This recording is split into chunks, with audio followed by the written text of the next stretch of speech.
20 noyabr kuni Dünya Uyg'ur Qurultiyi İcraiya Komiteti kengaytirilgan yig'in o'tkazib, 9 dekabr Uyg'ur irqiy qirg'inchilik kunini butun dunyo miqyosida o'tkazish qaror qilindi.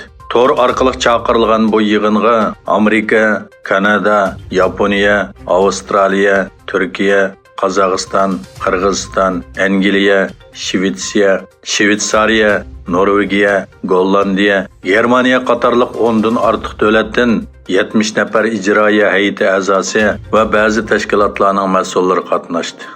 2021 yil 12 oyning 9 kuni Londondagi mustaqil Uyg'ur sud kollegiyasi Xitoyning Sharqi Turkistonda Uyg'ur va boshqa turkiy musulmonlarga qarata yurgizayotgan qilmishini irqiy qirg'inchilik, insoniyatga qarshi jinoyat deb bekitgan edi.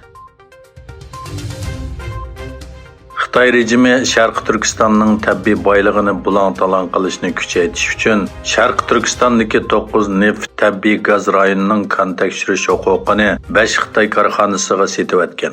Tangirtog' to'rining 20 noyabrdagi xabarda bildirishicha, atalmish Uyg'ur avtonom rayon tabiiy boylik nazorat qilish idorasi 2022 yili tunji turkumda 9 neft tabiiy gaz rayon bo'likining kon tekshirish huquqini 5 Xitoy shirkatiga 3 milliard 117 million yuanga setib etgan.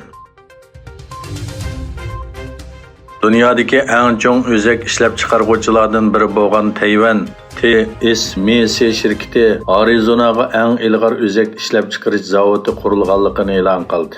Xabar qilinishicha, Alma va Qualcomm qatorliq donliq markalarning o'zak texnikasining %90% ni egallaydigan bu shirkat yaqinda kuchayayotgan Xitoy-Tayvan jiddiyligining ta'siriga uchragandan keyin mablag' silish yo'nalishini butunlay ta'tir yo'nalishga o'zgartgan. Qatar Energiya shirkati Xitoyning Sinopec neft ximiya shirkati bilan LNG ya'ni suyuqlantirilgan tabiiy gaz ta'minlashda uzun muddat to'xtam imzoladi. Qatar Energiya shirkati bu haqda bayonot e'lon qilib, Xitoy neft ximiya shirkati bilan 27 yillik kelishim imzolaganligini bildirdi. Xitoy igdorchiligidagi 6 yadro suvosti paraxotiga qo'yilgan yangi boshqariladigan bomba Washington bilan Beijing o'rtasidagi jiddiylikning tuyuqsiz kuchayishini keltirib chiqadi. Beijingdagi 6 yadro energiyalik suvosti paraxotining hammasiga JL-3 boshqariladigan bomba o'rnatilgan bo'lib, musofasi 12500 kilometr ekan. Yegilishicha, boshqariladigan bomba Amerikaga yetib kelalaydi ekan.